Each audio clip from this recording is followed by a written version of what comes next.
እስከ ሞት ድረስ የታመንኩን ጌታንና መድኃኒትህን አስብ። የተከፈለልህን ዋጋ አትዘንጋ። በጠባቧ መንገድ ተጉዘ ከሕይወት ምንጭ ለመድረስ ክርስቶስን እያሰብክ የቀደሙህን ቅዱሳን እያየህ በእምነታቸው ምሰላቸው። አሊያ ግን በእምነት ድክመት ትሰናከላለህ፣ የጠላት ዲያብሎስን መጫወቻ ትሆናለህ። ስለዚህ ንቃ፣ በእምነት ጠንክረህና ጸንተህ ዓለምን ድል ንሳ። አትዘናጉ። ሮም በአንድ ቀን አልተገነባችም የሚለው ብሂል በዚህ ዘመን አይሰራምና አስተውሉ። አንድ ጀንበር ዓለም ልትጠፋ የምትችልበት ወቅት ላይ ነው ያለነው። አሁን ላይ ችግሮች ሲመጡ፣ ነገሮች ሲለወጡ እያየን ራሳችንን የምናርምበት ጊዜ ላይ አይደለንም። ኃያላኑ ሰይጣንን በምድር ለማንገስ ጸረ ክርስቶስ በመሆን ክርስቲያኑን ለማጥፋት እየሰሩ ነው። እንዲሁም ምድር በከፍተኛ ሁኔታ በየአቅጣጫው እየተሰነጠቀች ነው። ይሄ ክስተት በሀገራችን ኢትዮጵያ ከጀመረም ሰነባብቷል። የሚሆነው ነገር ሁሉ ከአባቶች ትንቢት ጋር ተዛምዷል። እንኪያስ ልብ እንበል፣ ለአባቶች ቃል ጆሮአችንን እንስጥ። አሊያ ግን ቃሉን ባለመታዘዛችን የሚገጥመን ችግር ከባድ ነው የሚሆነው። ሰላም ጤና ይስጥልን ውድ የቃል ሚዲያ ቤተሰቦች እንደምን አላችሁ? በዛሬው መርሃ ግብራችን አባታችን አባ ገብረ መድኅን እስከ ሞት ድረስ በእምነታችሁ ጽኑ በማለት በእምነት ለደከምን ለኛ ያስተላለፉትን ድንቅ መልእክት ይዘን ስለቀረብን በጥሞና እንድትከታተሉን እየጋበዝን ለቻናላችን አዲስ ከሆናችሁ ላይክ፣ ሼር፣ ሰብስክራይብ በማድረግ አዳዲስና ወቅታዊ መረጃዎች እንዲደርሱ የደውል ምልክቷን በመጫን ቤተሰብ ይሁኑ።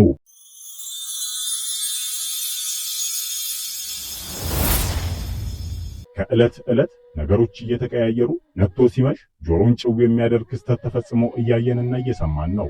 ከነዚህም አስደንጋጭ ክስተቶች መካከል አንዱ የሆነው የምድር ማርጀትና በሰው ልጆች የሚደርስባት ትልቅ ጉዳት ተዳምሮ እየተከሰቱ ያሉ ጉዳዮች የሚጠቀሱ ሲሆን በአሁኑ ሰዓትም ምስራቅ አፍሪካን ለሁለት እየከፈለ የሚገኘውና በከፍተኛ ሁኔታ እየሰፋና እየተሰነጠቀ የሚገኘው ሸለቆ እጅግ አሳሳቢ ደረጃ ላይ እየደረሰ እንደሆነ ተገልጿል።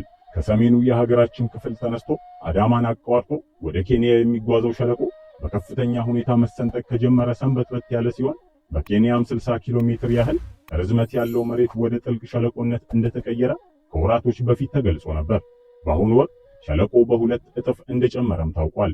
ሀገራችን ለሁለት የሚከፍለው ይህ ሸለቆ በአዳማ አካባቢ በቅርቡ መሰንጠቅ የሚጀምር ሲሆን ምልክቱን መጀመሩን ከወር በፊት ከአፋር አንስቶ እስከ መዲናችን አዲስ አበባና ዙሪያዋን የተከሰተው የመሬት መንቀጥቀጥን በመጥቀስ ዶክተር ሮዳስ ታደሰና ሌሎች የሥነ ፈለግ እንዲሁም የታሪክ ምሁራን ያስረዳሉ።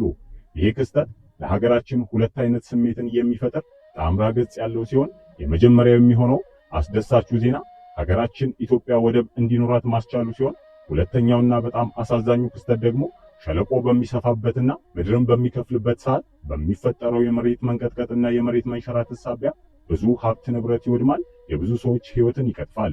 ታዲያን ይህ ከመሆኑ በፊት ለቅድመ ጥንቃቄ እንዲረዳን ምን መደረግ አለበት ተብለው ለተጠየቁት ጥያቄ ዶክተር ሮዳስ ታደሰ ሲመልሱ ምስራቅ አፍሪካን ለሁለት የሚከፍላት ይህ ክስተት አሁን እንደምናስተውለው አይነት የዝግታ ለውጥ ላያሳይ እንደሚችል በመጠቆም ባልታወቀ ጊዜና ሰዓት ትልቅ ውድመት አድርሶ ምድርን ለሁለት ሊከፍላት ስለሚችል ቅድመ ጥንቃቄ ማድረግ ከባድ እንደሆነም ጠቅሰዋል። ታዲያን እንዲህ አይነት ክስተቶች በምድራችን በተለያዩ አካባቢዎች እየተከሰቱ ነው።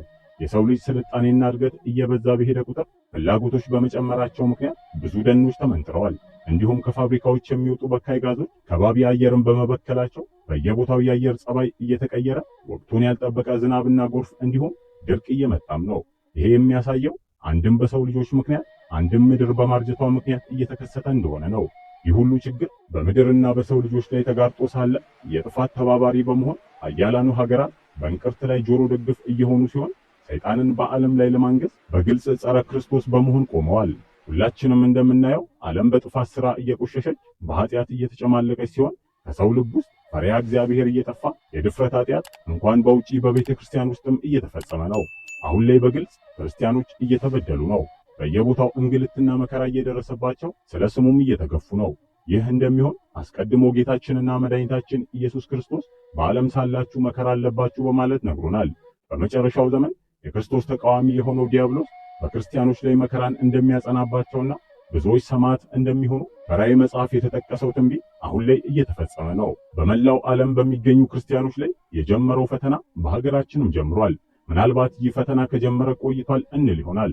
ነገር ግን በፊት የተከሰተው የክርስትና ፈተና ከሚመጣው ጋር ስናስተያየው የቀደመው የምጣር መጀመሪያ እንደሆነ እናስተውላለን። ቤተ ክርስቲያናችን በአንድም ይሁን በሌላ በእስማኤላውያን እጅ ፈተና ውስጥ እንደምትገባ አስቀድሞ በፍካሬ ኢየሱስ ተጠቅሷል። የእስማኤል ልጅ ቅድስቲቱን ሀገር ሊወርስ ይመኛል። ለማጁ መሪ ያውካታል፣ መርከቧም ትናወጣለች፣ ወጀቡም ያይላል፣ ደም እንደ ጎርፍ ይሆናል። ክርስቲያን መሸሸጊያን ያጣል፣ ሁሉም ዋይታን ያሰማል ይለናል። አሁን ላይም መንግስት ከውጪ ሀገራት ጋር የጀመረው እንቅስቃሴን ስንመለከት ትንቢቱ እንደጀመረ ያመላክተናል። ከምዕራቡና ከአውሮፓ የዓለም ክፍል ጋር በመቀናጀት ሀገራችን ላይ ግብረ ሰዶማዊነት እንዲስፋፋ ሰይጣናዊ የሆኑ አርማዎች በየአደባባዩ እንዲተከሉም አድርጓል። በሀገራችን ላይ ለሚሰሩ የትኛውም አይነት ስራ በቀዳሚነት የራሳቸውን ጥቅም የሚያስቀድሙ እስማኤላውያኑና ምዕራባውያኑ ዋና ኢላማ በማድረግ የሰሜኑን ክፍል እየከፋፈሉትና እያዳከሙትም ነው። ሐሳባቸውንም ከግብ እንዲያደርሱ መንግስት ጉልህ ሚና እየተጫወተ ስራቸውንም እየሰራላቸው ነው። በሰሜኑ የሀገራችን ክፍል የሚገኘው ጠንካራ የክርስትና እምነትን ለማዳከም አንዴ በትግራይ አንዴ በአማራ ክልል ጦርነትን እየከፈተ ህዝብን እየማገደ አብያተ ክርስቲያናትን እያነደደ የሀገሪቷን ሀብት ለጦር መሳሪያ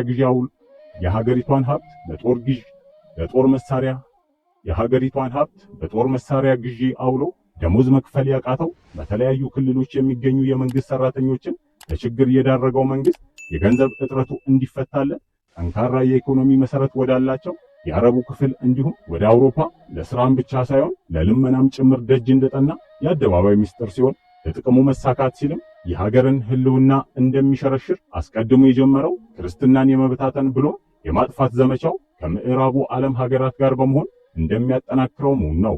አላወቅንም አልጠየቅንም እንጂ ይህ ጊዜ እንደሚመጣ አስቀድሞ በፍካሬ ኢየሱስ ተጽፏል። እግዚአብሔር በአንድም ይሁን በሌላ መንገድ ተናግሯል። ንስሐ እንድንገባ አባቶች ሳያቋርጡ አሳስበዋል።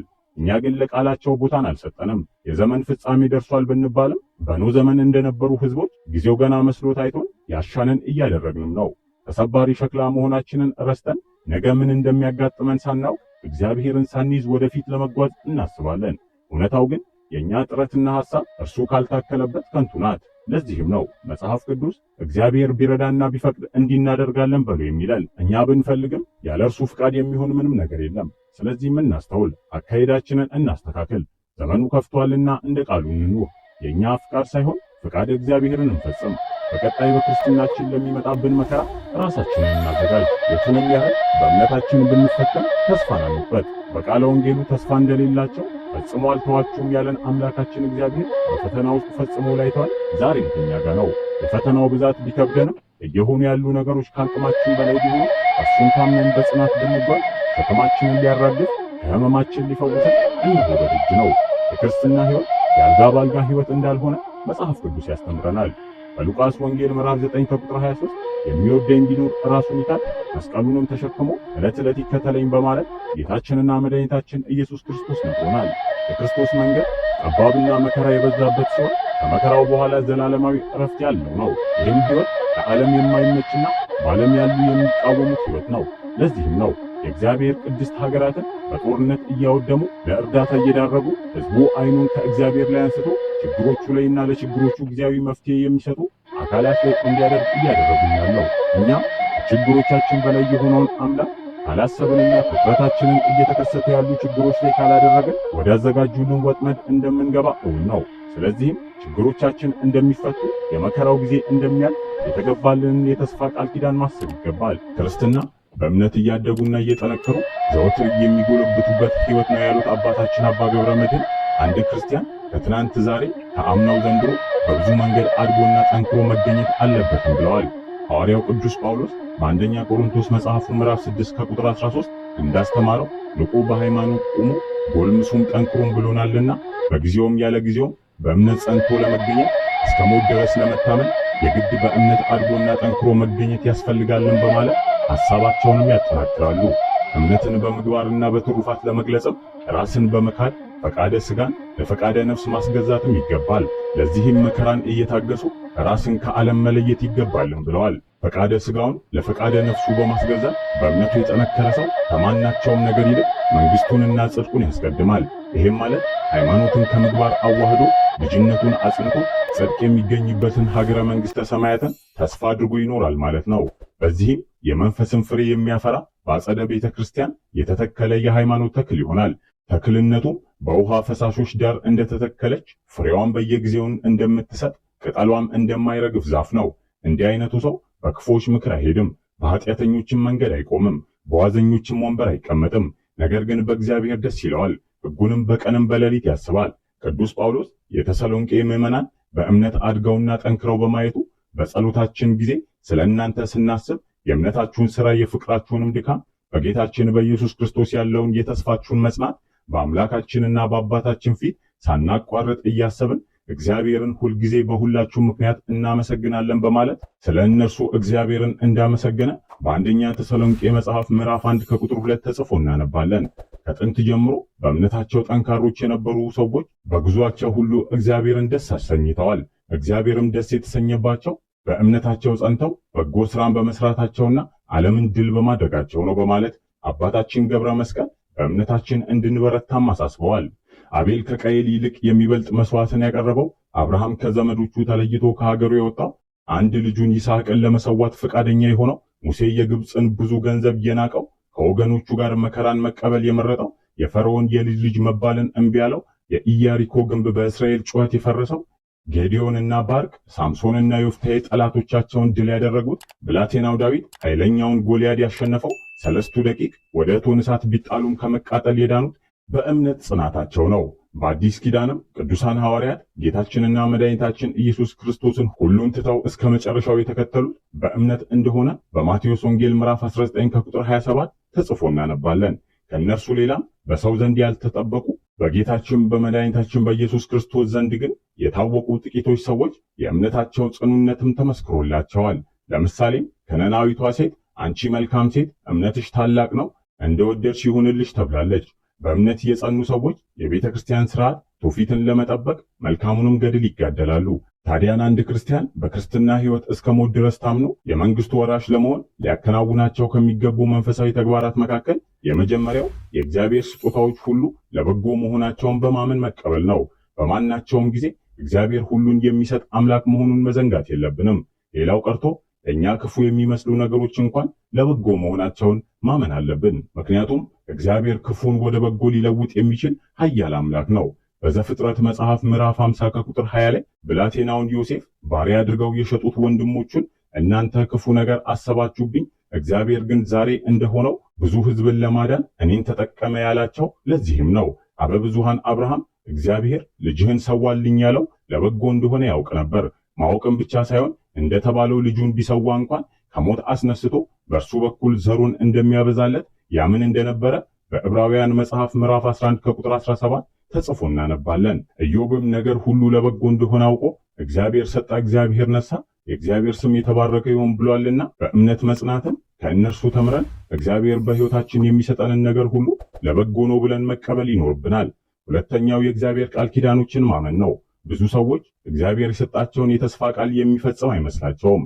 ነገር ግን የእግዚአብሔር ቃል ያለ ጥርጥር ይፈጸማል። ለአዳምና ለሔዋን የተሰጠው ተስፋ በጌታችን በኢየሱስ ክርስቶስ ቤዛነት ተፈጽሟል።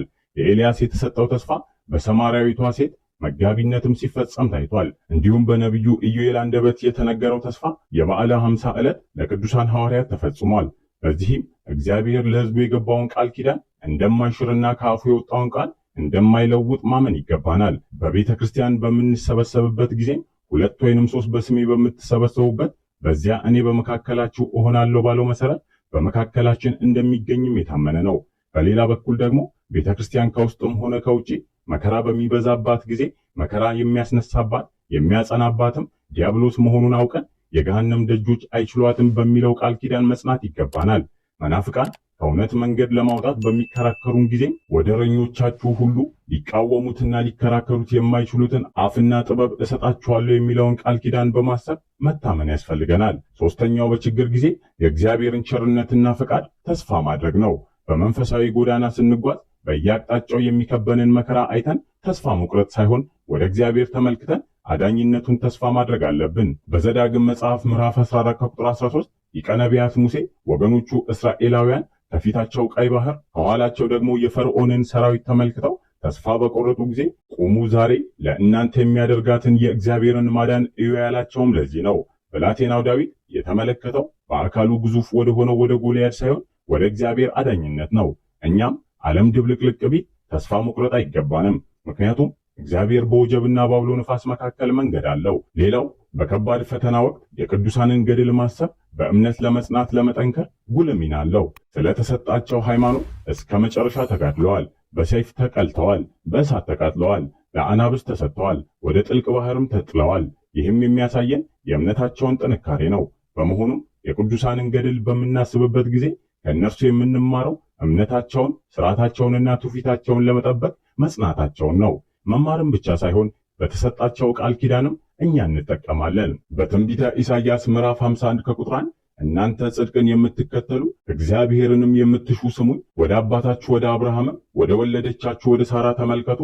አንድ ብቻውን በሆነ ጊዜ ጠራሁት፣ ባረኩትም አበዛሁትም የተባለው ለዚህ ነው። ቅዱስ ጳውሎስም የእግዚአብሔርን ቃል የተናገሯችሁን ዋኖቻችሁን አስቡ፣ የኑሯቸውንም ፍሬ እየተመለከታችሁ በእምነት መሰሏችሁ በማለት በዕብራውያን መጽሐፍ ምዕራፍ 13 ከቁጥር 7 ጽፎልናል። ታዲያን እኛም እግዚአብሔር ከኛ ጋር መሆኑንና ስራችንን ሁሉ እንደሚያከናውንልን ከሁሉም በላይ እንደሚወደን ማመን ይገባናል። ምክንያቱም እርሱ አንድያ ልጁን እንኳን አልከለከለንም። ይህንንም ሲያጠይቅ ሐዋርያው ቅዱስ ዮሐንስ በአንደኛ መልእክቱ ምዕራፍ 4 ከቁጥር 9 የእግዚአብሔር ፍቅር በእኛ ዘንድ ተገለጠ፣ በእርሱ በኩል በሕይወት እንድንኖር ዘንድ እግዚአብሔር አንድ ልጁ ወደ ዓለም ልኮታልና በማለት ጽፎልናል። ጌታችንና መድኃኒታችን ኢየሱስ ክርስቶስም በትምህርቱ ከእንግዲህ ወዲህ ባሮች አልላችሁም ወዳጆች ግን ብያችኋለሁ ብሎናል። ታዲያን በዚህ ፈተና በበዛባት ዓለም በክርስትናችን ለመጽናት ለመቆም ስለ እምነታችንም ጽናት ልንጸልይ ይገባል። ያኔ እምነታችን ዕለት ዕለት እያደገ እየጠነከረ ስለሚሄድ እስከ ሞት ድረስ እንድንታመንና በእምነትና በምግባር እንድንጸና ኃይልን ከፈጣሪ እናገኛለን እያለን እኛም መርሃ ግብራችንን በዚሁ አበቃን። አምላካችን እግዚአብሔር ለሀገራችንና ለቤተ ክርስቲያናችን ሰላም አንድነትን ይስጥ። ወስብሐት ለእግዚአብሔር ወለወላዲቱ ድንግል ወለመስቀሉ ክቡር። ይቆየን። ቃል ሚዲያ